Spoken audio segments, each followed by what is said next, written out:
1875 aastal abiellus 17-aastane Belgia printsess Louise 31-aastase Saksi Coburgi ja Gotha printsi Philippiga, kuid nende abielu muutus kiiresti kibedaks ja vägivaldseks.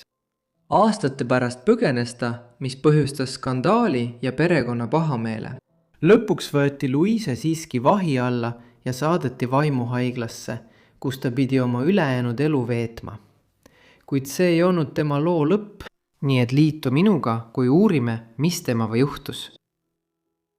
Belgia printsess Louise Marie Amélie sündis 18. veebruaril 1858 Belgia kuninglikus palees Brüsselis. Ta sündis suhteliselt noores riigis. Belgia oli alles hiljuti pärast 1830. aasta revolutsiooni iseseisvuse saavutanud, olles sajandeid olnud Burgundia, Hispaania, Austria, Prantsusmaa ja Hollandi võimu all. Tema isa oli prints Leopold, troonipärija, kellest sai 1865 aastal belglaste kuningaks Leopold II. Louise sünni ajal oli tema vanaisa, esimene Belgia kuningas Leopold I, valitsev monarh. Louise ema oli Marie Henriette Austriast, Austria Habsburgide liige kuninglikust perekonnast, kes valitses Belgiat suurema osa 18. sajandist. Ta abiellus Leopoldiga 1853 aastal. Louise oli Leopoldo ja Marie Henriette abielu esimene laps. Imikuna kirjeldas tema isa teda kui väga arukat ja kahvatut, naljatades, et tal olid tumedad silmad ja suur nina, mis igati vääris minu oma. Kahjuks osutus see nende suhte tipphetkeks, nagu me varsti näeme. Järgnesid veel 3 last. Poiss nimega Leopold sündis 1859 aastal ning seejärel 2 tütart, Stefani ja Clementine, vastavalt 1864 ja 1872 aastal. Kuid kuninglikku perekonda oli tabanud tragöödia. 1869 aastal, kui noor Leopold oli vaid 9-aastane, suri ta kopsupõletiku tüsistuste tagajärjel, mis olid eelmise aasta tiiki kukkumise pikaajaline tagajärg. Tema surm laastas Belgia kuninglikku perekonda ning 10-aastane Louise jäi leinast murtuks. See kaotus jättis kuningas Leopold II ilma meessoost troonipärijata, süvendades veelgi tema juba niigi pingelist abielu kuninganna Marie Henriettiga ning jättes nende lapsed kasvama pingelises ja lõhestunud kodus. Paaril oli vähe ühiseid huvisid, vähe kiindumust ning nagu paljud teisedki tolle aja kuninglikud abielud, oli ka nende liit sõlmitud kohusetundest, mitte armastusest. Belgia kuninga vanima tütrena oodati, et Louise abiellub mõjukasse kuninglikku või aristokraatlikku perekonda, et tugevdada väikese kuningriigi diplomaatilisi sidemeid. Belgia oli tol ajal väike riik, kui Euroopa suurriigid olid haaratud võitlusse, kus jõud tihti õigustas kõike. Preisimaa ja tema saksa liitlased läksid näiteks 1870 aastal sõtta Prantsusmaaga ning vallutasid pärast lühikest sõda prantslastelt Alsassi ja Lorraini provintsid. Sellised riigid nagu Belgia olid hästi teadlikud, et pikaajalise turvalisuse tagamiseks on neil vaja tugevaid liite. Seega arutati Louise'i tulevase abikaasa üle juba siis, kui ta oli väga noor. Samal ajal kasvas Louise üles erinevates kuninglikes paleedes ja residentsides Brüsselis ja selle ümbruses. See hõlmas kuninglikku paleed linna keskuses ja eraldi residentsi Laekenis linna äärel. Tema isa oli vaikne ja kauge kuju ning teda ja tema õdesid kasvatas peamiselt nende ema. Lapsi õpetati ka kodus, mis oli 19. sajandi kuninglike perede puhul täiesti tavaline. See hõlmas selliste ainete õppimist nagu prantsuse keel, saksa keel, inglise keel, matemaatika, ajalugu, klassikaline kirjandus ja religioon. Üks asjadest, mida Louise oleks õppinud, oli kultuuriline lõhe Belgias, mis oli juba tollal ilmne riigis, kus elasid nii protestandid kui ka katoliiklased ning erinevates piirkondades räägiti hollandi, saksa ja prantsuse keelt. Nagu mainitud, olid Louise vanemate suhted pingelised, kuid Leopold oli pärast nende ainsa poja surma otsustanud saada veel ühe poja. Nii püüdis ta taaselustada abieluelu kuningannaga, kuid lootused purunesid pärast raseduse katkemist 1871 aasta märtsis. Kui Clementine sündis 1872 aasta juulis, viis arusaam, et meesjärglast ei tulegi, nende abielu murdepunkti. Kuna Belgia trooni said pärida ainult mehed, oli Leopold suure osa oma valitsemisajast valusalt teadlik, et tal pole otsest järglast. Järgnenud aastatel tõmbus kuninganna Marie Henriette üha enam õukonnast tagasi. Lõpuks hakati teda kutsuma spa kuningannaks, sest ta veetis Belgia kuurortlinnas nii palju aega, selle asemel, et olla Leopoldi kõrval. Kuni Prantsuse preisisõjani 1870 aastal uskus Leopold, et teda survestatakse abielluma oma tütar Louis Napoleoniga, kes oli Prantsuse keisri Napoleon III poeg ja troonipärija. Kuid Napoleon kukutati sõja ajal ja pärast konflikti taastati Prantsusmaal vabariik. Seejärel jätkusid läbirääkimised erinevate teiste kosilastega. Lõpuks otsustati Ferdinand Philippi Saksi-Coburgi ja Gotha printsi kasuks, kes kuulus Saksamaa ühe väljapaistvama aadlisuguvõsa hulka. Philippi perekonnal olid samuti sidemed Prantsuse ja Briti kuninglike perekondadega ning Philipp oli sündinud Pariisis Prantsusmaa kuninga Louis Philippe I pojapojana, kes valitses riiki aastatel 1830 kuni 1848. Tegelikult ühendasid Philippi kuninglikud sidemed teda otseselt Louisiga. Nad olid omavahel lähedalt seotud, olles nii isaliini teised nõud kui ka emaliini esimesed nõud ühe põlve võrra eemaldatud. Seega, kuigi Philipp ei olnud ühegi suure Euroopa troonipärija, kuulus ta siiski mõjukasse ja prestiižsesse dünastiasse. Pärast pikki läbirääkimisi ja edasi lükatud tseremooniat abiellusid nad lõpuks 4. veebruaril 1875 Brüsseli kuninga palees, kus Louise oli vaid 17-aastane ja Philipp 31-aastane. Louise lootis abielult palju, sest ta oli Philippiga enne pulmi mitu korda kohtunud ja alguses meeldis ta talle. Sellest sai aga katastroofiline abielu. Philipp oli temast 14 aastat vanem ja nende iseloomude erinevused said peagi mõlemale ilmseks.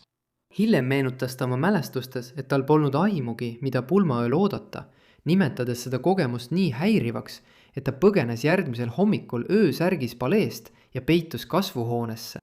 Järgnenud nädalatel kirjeldas ta rahutuks tegevat rutiini, kus Philipp laskis tal veini valada, samal ajal kui ta enne magama minekut erootilisi raamatuid luges. Lisaks sellele eraldas abielu Louise'i oma perekonnast ning pärast lühikest ringreisi Euroopa pealinnadesse asusid tema ja Philipp lõpuks elama Habsburgide õukonda Viinis. Nad asusid elama Palais Kohlbergi ning kuigi see oli uhke ja ehitatud 1840. aastatel, kirjeldas Louise seda kohta hiljem palju süngeimas valguses. Ta väitis, et see oli kummaliselt sisustatud, pime ja tema suur tuba hirmutas teda. Veelgi hullem oli see, et paar elas siin koos Philippi vanematega ning Louise leidis, et tema ämm oli valitseva loomuga ja kodus ülemäära kontrolliv. Vaatamata neile probleemidele sündis siin paarile 2 last. Leopold Clement sündis 1878 aastal ja tütar Dorothea Maria Henriette sündis 3 aastat hiljem, 1881 aastal. Selleks ajaks oli tema abielu ja pereelu muutunud pingeliseks. Konfliktid abikaasaga olid sagedased ja suhted ämmaga olevat olnud keerulised. Ta tuli sellega toime, kulutades palju raha ning peagi sai temast ekstravagantne seltskonnadaam, kes veetis suure osa oma ajast Viinis ringi liikudes. Alguses hoidis emadus Louise'i peamiselt kodus, kuid pärast 2 raseduse katkemist kasvas tema rahutus. Siis 1880. aastate lõpuks oli suurem osa tema laste igapäevasest hooldusest läinud guvernantide hooleks ning ta otsis üha enam võimalusi Palais Kohlbergist eemal olla. Louise üha sagedasematel eemalolekutel oli peagi palju skandaalsem põhjus. 1883. aastal sukeldus Louise kirgliku armusuhtesse oma abikaasa enda sõjaväeatašeega. Kui ta 1888 aastal suri, kandis Louise kiiresti oma kiindumuse üle tema järeltulijale, parun Nikolai Toorile, kellega suhe kestis tuliselt kuni Toori abiellumiseni 1893 aasta oktoobris, mis sellele järsult lõpu tegi. Kuuldused Louise'i käitumisest levisid nagu kulutuli läbi Habsburgide õukonna ja peagi üle kogu Euroopa, põhjustades nii suurt piinlikkust, et mõlemad tema vanemad püüdsid Belgias eemalt skandaali peatada, kuid see ei õnnestunud. Teated tema tütre truudusetusest pahandasid Leopold teised väga ja süvendasid tema kasvavat vaenulikkust tütre vastu. See oli märkimisväärne, sest tänu oma isiklikule valitsemisele Aafrikas, Kongos, oli Leopold muutunud tohutult jõukaks ja Louise lootis saada suurt pärandust. Kuid nagu peagi näete, see ei saanud teoks. 1895. aastal alustas Louise tulist armusuhet noore Horvaatia ohvitseri krahv Giza Matačićiga. Sellest hetkest, kui nad kohtusid, oli ta lummatud. Ta oli nägus, julge ja temast 9 aastat noorem, vaid 27-aastane, kui Louise oli 37. kui kuulujutud nende suhtest levisid, puhkes Habsburgide õukonnas skandaal. Siis läks asi lõplikult käest 18. veebruaril 1898, kui prints Philipp meeleheitlikult oma au päästa püüdes kutsus krahv Giza Matačići duellile, kuid sai kiiresti lüüa. Pärast seda põgenes Louise Prantsusmaale ja kui ta tagasi tuli, olid tagajärjed karmid. Tema lapsed võeti ära, abielu oli sisuliselt läbi, kuid kõige hullem oli alles ees.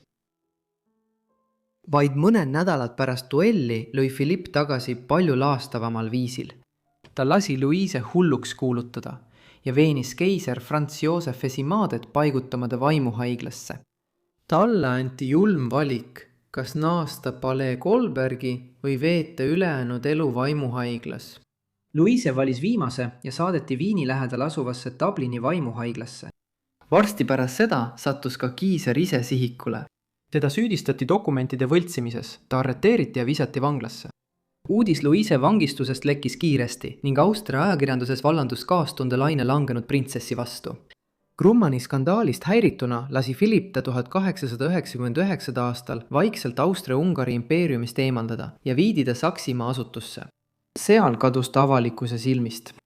Aastaid ei näinud ta üldse oma perekonda, välja arvatud üks tütre Dorothea südantlõhestav külaskäik 1903. aasta veebruaris.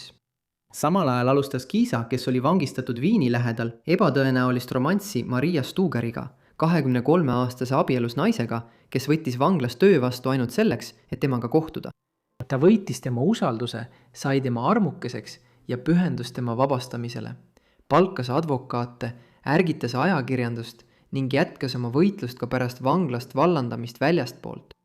Tema visadus kandis lõpuks vilja ja Giza vabastati armu andmisega 1902. aasta augustis. Kui Giza oli vaba, püüdis ta artiklite ja mälestuste raamatu kaudu Louise'ile toetust koguda, kuid midagi ei muutunud enne, kui saatus talle võimaluse andis. 1904. aasta. Suvel saadeti Louise tervise parandamiseks Saksimaa Bad Elsterisse, kus järelevalda oli märgatavalt lõdvem. Hetke ära kasutades korraldas Kiiser tema põgenemise ning koos Maria abiga viisid nad Louise'i minema ja kolmekesi põgenesid nad üle piiri Prantsusmaale.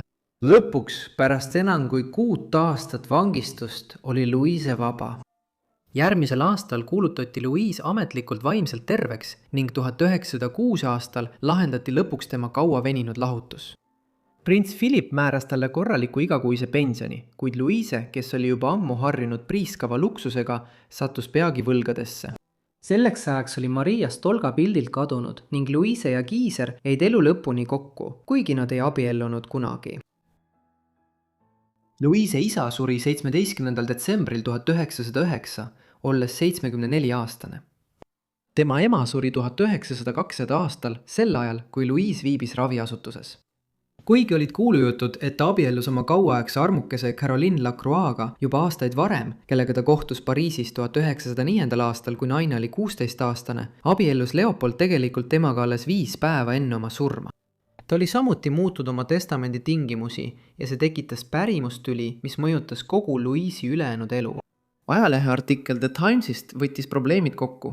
Selles märgiti, et Leopoldi vennapoeg Albert saab üsna sujuvalt tema järel troonile, saades kuningas Albertiks vastavalt Belgia seadusele, mis keelab naistel troonile tõusta. Tema pärandvara küsimus oli palju keerulisem. Leopoldil oli koos Lacroix'ga 2 tütart, lisaks Louise'ile ja tema õdedele. Kuigi Leopold oli tohutult rikas tänu sisuliselt eraläänile, mille ta oli veerand sajandit Kongos rajanud, jättis ta Louise'i, Stefani ja Clementine'i vahel jagamiseks vaid umbes $6 miljoni väärtuses pärandvara. Ülejäänud tema varandusest läks Lacroix'le. Pärandi jagamise uudis šokeeris Euroopat. Varsti algas kohtuvaidlus, kui Louise ja tema pärisõed vaidlustasid oma isa testamendi. Louise tegutses eriti kiiresti ja ajalehed teatasid, et kohtutäiturid olid juba Lacroix's kodus, et talle kohtupaberid kätte toimetada. Lõpuks suutsid kohtud siiski pakkuda vaid väikest võitu. 1914. aastal, pärast aastaid kibedaid kohtuvaidlusi, said Louise ja tema õed isa pärandist igaüks veidi üle 5 miljoni frangi. Kuningas Leopold II pidi aimama, et midagi sellist võib juhtuda, sest suur osa rahast oli peidetud Belgia välistesse valdusfirmadesse, mis olid loodud just selleks, et tema tehtud finantskorraldusi oleks raske vaidlustada. Selle tulemusena jäid Louise ja tema õed isa pärandist sisuliselt ilma. Väljamakse, mille nad said, võis tavaliste inimeste jaoks tunduda tohutu ja seda see ka oli, kuid võrreldes Lacroix'ga jäid õed tühjade kätega. Louise ja Giiser kolisid pärast pärandivaidlust aastaid ringi. Kummalisel kombel asusid nad enne esimese maailmasõja puhkemist taas Viini elama, hoolimata kõigist raskustest, mida nad seal varasematel aastatel olid kogenud. Kui sõda puhkes, paluti neil riigist lahkuda. Austria-Ungari impeerium oli sõjas liitunud Saksamaaga ning sakslaste esimene samm konflikti alguses oli olnud neutraalse Belgia tungimine. Seetõttu ei soovinud austerlased, et endise Belgia kuninga tütar viibiks Viinis. Hoolimata sellest, et nad olid Austria-Ungarist pagendatud, ei saanud paar ka Louise'i kodumaale minna, sest see oli Saksa okupatsiooni all. Nii läksid nad elama Münchenisse, Lõuna-Saksamaale. Elades Münchenis sai ta teada, et tema poeg Leopold Clement oli 17. oktoobril 1915 sattunud vahejuhtumisse, kus ta tülitses oma armukesega, kes seejärel tulistas teda mitu korda ja lõi väävelhappepurgi tema pea kohal katki, enne kui pööras relva enda vastu. Ta jäi ellu, kuid sai raskeid vigastusi, happepõletuse, kaotas ühe silma, tal purunesid ribid ja põrn lõhkes.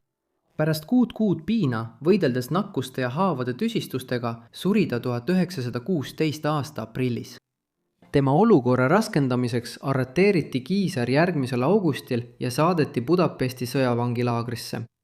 Louise naasis lõpuks Austria-Ungari impeeriumisse, et Giisa eest kostma, kuid selleks ajaks oli ta üha enam vaesuses.